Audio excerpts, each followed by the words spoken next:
বিশ্বনবী মক্কার জমিনে দাওয়াতি কাজ যখন শুরু করলেন, তিনি দেখলেন এই মক্কায় দাওয়াতি কাজের একটা শক্ত অবস্থান নিতে হলে দুইজন লোকের একজন আমার চাই। উনি ঘেটে ফেললেন, উনি বুঝে ফেললেন সবাইকে দেখে যে দুইজনের একজন আমার সাথে না থাকলে আমার দাওয়াতি কাজ চালানো কষ্ট হয়ে যাবে। এজন্য গভীর রাতে তাহাজ্জুদের নামাজ শেষে আল্লাহর কাছে কেঁদে কেঁদে বিশ্বনবী দোয়া করে, আল্লাহুম্মা আইজ্জাল ইসলাম বি আহাব্বির রাজুলাইনি ইলাইক। আল্লাহ, দুইজন লোকের যেই লোকটারে তোমার দরবারে মকবুল মনে হয়, ভালো লাগে, পছন্দ হয়, তাদের একজনকে ইসলামের ভেতরে ঢুকিয়ে দিয়ে ইসলামকে তুমি বিজয় দান করে দাও।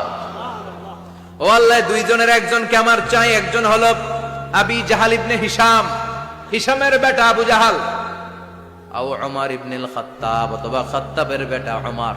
সুবহানাল্লাহ পড়ে। সাথে সাথে দোয়া কবুল করলো কে? কার জন্য করলো? নাকি আবু জাহেলের জন্য? আবু জাহেলের চোখের সামনে পর্দা ছিল, ও পর্দা সরায় না। ওর অন্তরে পর্দা, ও পর্দা উঠে সত্যটা দেখতে চায় না। এজন্য ওর জন্য গোটা বিশ্ববাসীর আছে ঘৃণা। ও যেখানে মারা গেছে, ওর যেখানে জন্মস্থান, ওইখানে সৌদি সরকার ল্যাট্রিন বানায় থুইছে। ঘৃণার প্রতীক। ওইখানে তো অন্য কিছু বানাইতে পারতো, ল্যাট্রিন বানাইতে যাবে কেন? গোটা বিশ্বের মানুষ যায় যেন এটা ভরাই দিয়ে আসতে পারে। কথা বলেন। এই বেয়াদবটার জন্য আল্লাহ দোয়া কবুল করে নাই। ওমরে ফারুক রাগী ছিলেন, কিন্তু সত্য প্রকাশে, সত্য গ্রহণে আপসহীন। সত্য দেখলেই উনি মেনে নিতেন। এটা জাহেলি যুগে ওনার মধ্যে এই গুণ ছিল। আল্লাহু আকবার। বিশ্বনবীকে দেখে দোয়া করে, আল্লাহ, মক্কার জমিনে এই দুইজনের একজন যদি কালেমা না পড়ে, মক্কার জমিনে দাওয়াতি কাজ চালিয়ে যাওয়া কঠিন হয়ে যাবে। হয় হিশামের বেটা আবু জাহেল কিংবা খাত্তাবের বেটা ওমরকে তুমি ইসলামে ঢুকাও। আল্লাহ ওমরের জন্য দোয়া কবুল করলেন। বিশ্বনবী তখনও বুঝতে পারেন এই দোয়াটা কার জন্য কবুল। হঠাৎ ওমরে ফারুক বিশাল একটা নাঙ্গা তলোয়ার নিয়ে বিশ্বনবীকে হত্যা করার জন্য ছুটে এলো। বিশ্বনবী তখন মক্কার আরকাম ইবনে দারুল আরকামের ঘরে সাফা পাহাড়ের পাদদেশে লুকিয়ে লুকিয়ে দাওয়াতি কাজ করতেন। আশেপাশে সাহাবীরা বসা। বিশ্বনবীর চাচা হামজা ইবনে আব্দুল মুত্তালিব বললেন, নবী, তাড়াতাড়ি পালিয়ে যান, ওই যে দেখা যায় ওমরে ফারুক তলোয়ার নিয়ে আপনারে মারতে আসছে। বিশ্বনবী বললেন, চাচা সরে যান, সাহাবীদেরকেও সরে যেতে বলেন, দরজাটা খুলে দেন, ওমরকে আসতে দেন। আমার তো মনে হচ্ছে ওই যে তাহাজ্জুদের নামাজ পড়ে আল্লাহর কাছে কেঁদে কেঁদে আমি দোয়া করেছি, আমার দোয়াটা আজকে কবুল হতে চলেছে। আমার তো মন বলছে আল্লাহ দোয়াটা কবুল করবে। দরজা খুলে দেন। ওমর ফারুক চলে আসলেন, এসে তলোয়ার রেখে দিয়ে আঙ্গুল উঁচু করে বললেন, আশহাদু আল্লা ইলাহা ইল্লাল্লাহ, আশহাদু আন্নাকা মুহাম্মদ রাসূলুল্লাহ। ঝিনুকের ভেতর লুকিয়ে থাকে যেমন মতি, কালমা শাহাদাতে আছে আল্লাহর জ্যোতি। সুবহানাল্লাহ পড়েন। কি আল্লাহর জ্যোতি এসে ওমরে ফারুকের হৃদয়টাকে নুরানি করে দিল। তিনি তলোয়ার রেখে ঘোষণা দিলেন, আশহাদু আল্লা ইলাহা ইল্লাল্লাহ ওয়া আশহাদু আন্নাকা মুহাম্মাদ আবদুল্লাহ ওয়া রাসূলুহু। বিশ্বনবী খুশি হয়ে গেলেন। ফাতারদা ওয়ালা সাওফা ইউতিকা রাব্বুকা ফাতারদা। ও নবী, অচিরে এমন এমন জিনিস একটার পর একটা আমি আপনারে দান করব, এগুলো পেয়ে আপনি খুশি হয়ে যাবেন গো নবী। আপনার অন্তরে দুঃখ, কষ্ট, হতাশা, আপসেট হওয়ার মানসিকতা, ফ্রাস্ট্রেশন কিছু আল্লাহ রাখবো না। ওয়ালা সাওফা ইউতিকা রাব্বুকা ফাতারদা। অচিরে এমন এমন জিনিস আমি আল্লাহ আপনারে দেব, আপনি খুশি হয়ে যাবেন। ওমরে ফারুকের ইসলাম ধর্ম গ্রহণ করানোর মাধ্যমে বিশ্বনবীর মনটারে খুশি করে দিল কে? আল্লাহ। ফাতারদা। বিশ্বনবী খুশি হয়ে গেলেন। পাইছেন আল্লাহ কিভাবে বিশ্বনবীর খুশি করে? সুবহানাল্লাহ পড়বেন না? এরপরে বিশ্বনবী মক্কা থেকে তায়েফে দাওয়াত দিতে গেলেন। কোথায়? হজ উমরা যারা করেছেন 70 থেকে 75 80 কিলো দূরে পাহাড়ি পথ বেয়ে বেয়ে উঠতে হয়। 6-7 হাজার ফিট উপরে পাহাড়ের উপরে তায়েফের শহর, তায়েফ সিটি। ঠান্ডা। ওইখানে গেলে মনেই হবে না এটা সৌদি আরব। ওইখানে জ্যাকেট লাগে। কি লাগে? জ্যাকেট। বিশ্বনবী কষ্ট করে 80 কিলোমিটার পথ পাড়ি দিয়ে তায়েফের ছেলেদেরকে দাওয়াত দিতে গেলেন। কিন্তু বিশ্বনবীর দাওয়াতি এই ডাকে, এই আহ্বানে তারা সাড়া দেয় নাই। বিশ্বনবীর এই দাওয়াতকে তারা রিজেক্ট করেছে। বিশ্বনবীকে পাথর মেরেছে। বিশ্বনবীর মোবারক দেহটাকে রক্তাক্ত করেছে। আমার নবীর এই সুন্দর দেহটা বেয়ে বেয়ে ঝরঝর করে রক্ত ঝরেছে। তায়েফের মাটি সাক্ষী, তায়েফের পাথর সাক্ষী। 3টা জায়গায় বিশ্বনবী বেহুশ হয়েছে। এখনো ওখানে গেলে স্থানীয় লোকরা বলে বংশ পরম্পরায় ওরা জেনে এসেছিল যে এই জায়গাগুলোতে বিশ্বনবীকে আঘাত করা হয়েছে। এখনো লোকজন দেখায় এখানে পড়েছিল বিশ্বনবী, ওখানে পড়েছিল, ওখানে পড়েছিল, ওই খেজুর বাগানে বিশ্বনবী লুকিয়েছিল, আজও ওখানে খেজুর বাগানই করে রাখছে। পাথরের আঘাতে ক্ষত বিক্ষত হয়ে সারা শরীর থেকে রক্ত ঝরে, এ রাসূল তোমাকে বলি আমি কেমন করে। ঠিক কিনা? পাথর মেরে বিশ্বনবীকে রক্তাক্ত করা হলো। বিশ্বনবী রক্তাক্ত, বিশ্বনবীর সাহাবা সাইয়েদনা যায়েদ রাদিয়াল্লাহু তাআলা আনহু কুয়া থেকে পানি এনে বিশ্বনবীর গা থেকে রক্তগুলো ছেড়ে ফেলে দেয়। বিশ্বনবীর গায়ের মধ্যে পানি দিয়ে হাত পাগুলো ধুইয়ে দেয়। বিশ্বনবী কাঁদে, আহা কাঁদে, রহমতের নবী কাঁদে, আরেকজনের জন্য কাঁদে, নিজের কোনো লাভ নাই। মায়ের খাইছে, ওরা যেন বাঁচে জাহান্নামের আগুন থেকে। সুবহানাল্লাহ কইবেন না? ওদেরকে বাঁচাইতে আসছিল জাহান্নামের মায়ের থেকে, জাহান্নামের শাস্তি থেকে, ওদেরকে বাঁচানোর জন্য নবী মায়ের খেয়েছে। চিল্লায় এখন ঠিক কিনা? কেঁদে কেঁদে বিশ্বনবী হয়রান। যায়েদ রাদিয়াল্লাহু তাআলা আনহু বিশ্বনবীর সান্ত্বনা দেন, নবী কাঁদবেন না।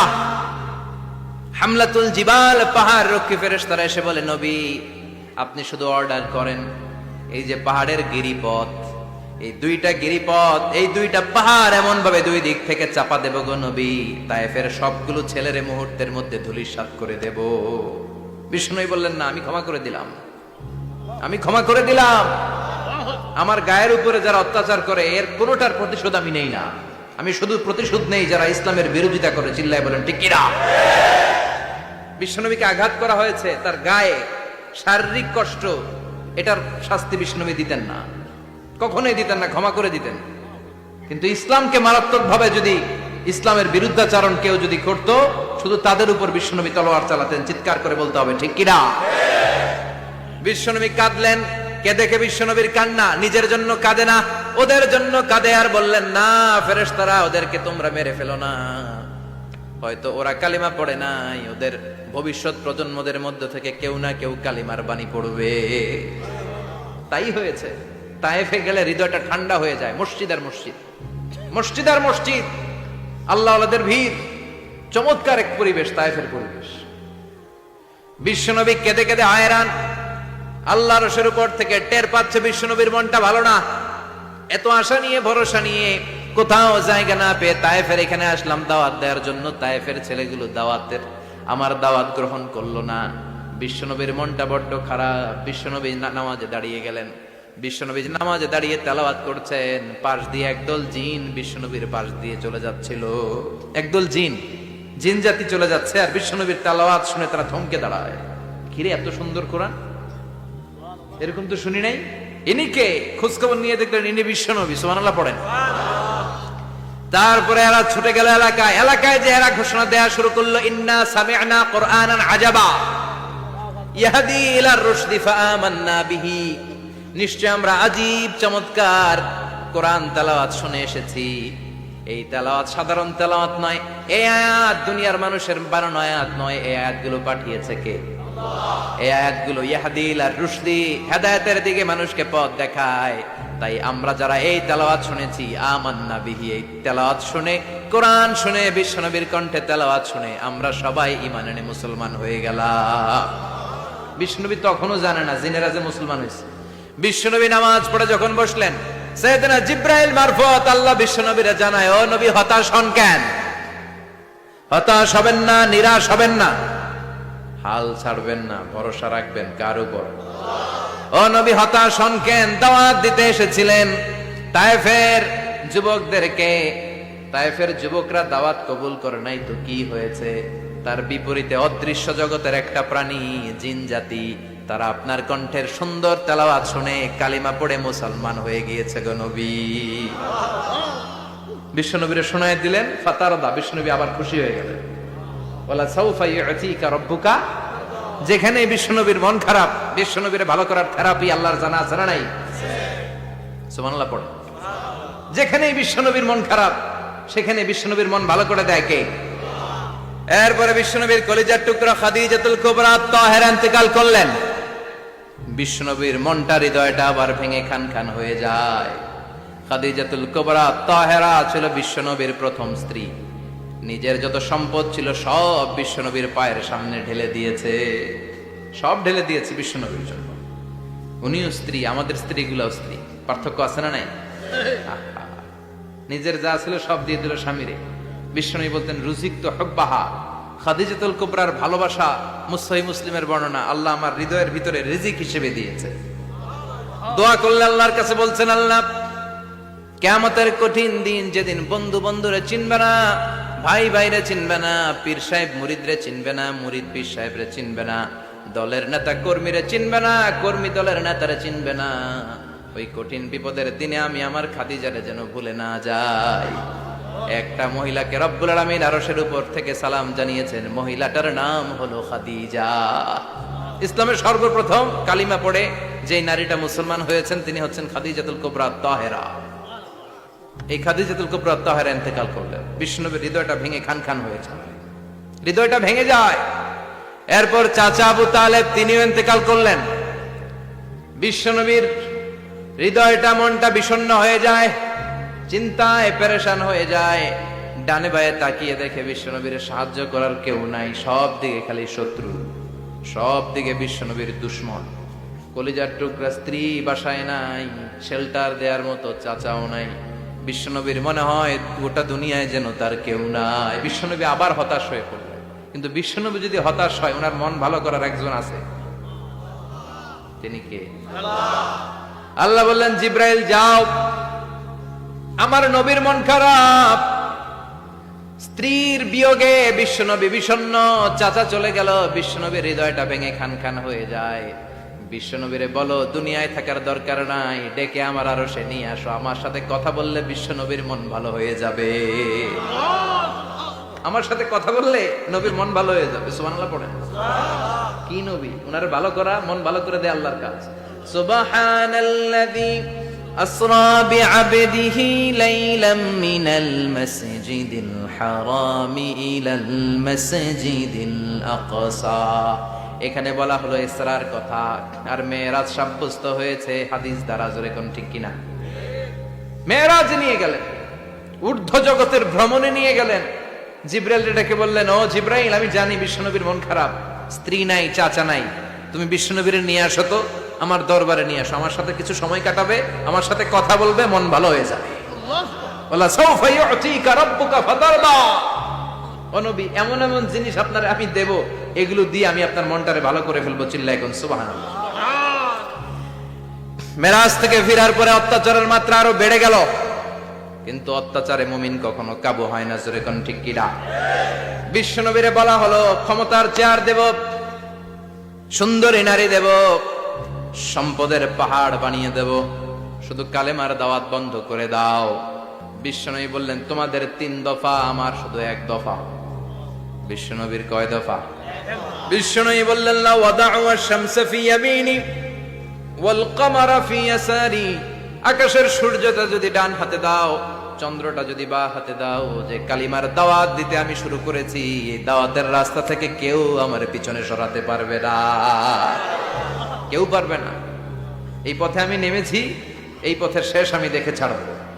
বিশ্বনবীর প্রাইম রেসপন্সিবিলিটি হচ্ছে লিউযহিরাহু আলা দ্বীনি কুল্লি। মানব রচিত যত মতবাদ আর যত কথা আছে, যত ডক্ট্রিন আছে, সবকিছুর কবর রচনা করে কালিমার বিজয় আর কালিমার পতাকাকে পতপত করে উড়িয়ে দেওয়া। চিল্লায় এখন ঠিক কিনা? মেরাজ থেকে আসার পরে অত্যাচার আরো বেড়ে গেল, মক্কায় থাকার সুযোগ নাই, কোথাও কেউ বিশ্বনবীর আশ্রয় দেয় না, যেখানেই যায় বিশ্বনবীর তাড়িয়ে দেয়। আবার বিশ্বনবীর মন খারাপ। আল্লাহ বলে, নবী চিন্তা করবেন না, মদিনাতে আপনার জন্য চমৎকার রাষ্ট্র আমি রেখে দিয়েছি, আপনি হিজরত করে চলে আসেন। বিশ্বনবী হিজরত করলেন, মদিনায় যে আবার মনটা প্রশান্ত হয়ে গেল। সুবহানাল্লাহ পড়ে। তার মানে যেই জায়গায় বিশ্বনবীর ব্লকেজ, রাস্তা আটকে যায়, নতুন রাস্তা খুলে দেয় কে? এজন্য মুমিনের রাস্তা কখনো বন্ধ হয় না। মুমিন বিপদে পড়লে কৌশলী হয়, মুমিন স্ট্র্যাটেজি পাল্টায়, কৌশল পাল্টায়। রাস্তা একটা বন্ধ হলে আরো 10টা খুলে যায়। চিল্লায় এখন ঠিক কিনা? এক জায়গায় কোরআনের মাহফিল বন্ধ হলে আরো 10 জায়গায় কোরআনের মাহফিলের ব্যবস্থা হয়ে যায়। কোন ঠিক কিনা? ওরা এক জায়গায় ইসলামের আওয়াজকে থামিয়ে দিতে চাইবে, আরো 10 জায়গায় ইসলামের আওয়াজ গর্জে উঠবে। ইসলামের আওয়াজ, ইসলামের বিজয়কে থামিয়ে দেওয়া, স্তব্ধ করে দেওয়া অসম্ভব। চিৎকার করে বলেন ঠিক কিনা? ওরা ইসলামকে মাটির ভেতরে পুঁতে ফেলতে চায়, কিন্তু এটা চারা গাছের মতো, পুঁতে ফেললে গাছ হয়ে উপরে ওঠে, গাছ হয়ে উপরে ওঠে, এটা থামিয়ে দেওয়া যায় না।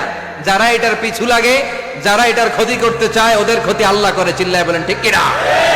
ফাজআল কাইদাহু ফি নাহরে, আল্লাহুম্মা মান আরাদা বিল ইসলামি ওয়াল মুসলিমিনা খায়রান ফাওয়াফিকহু কুল্লা খায়র। চিল্লায় পড়েন আমিন। আল্লাহুম্মা মান আরাদা বিল ইসলামি ওয়াল মুসলিমিনা সুআন ফাজআল কাইদাহু ফি নাহরে ওয়াজআল তাদবীরাহু তাদমীরা।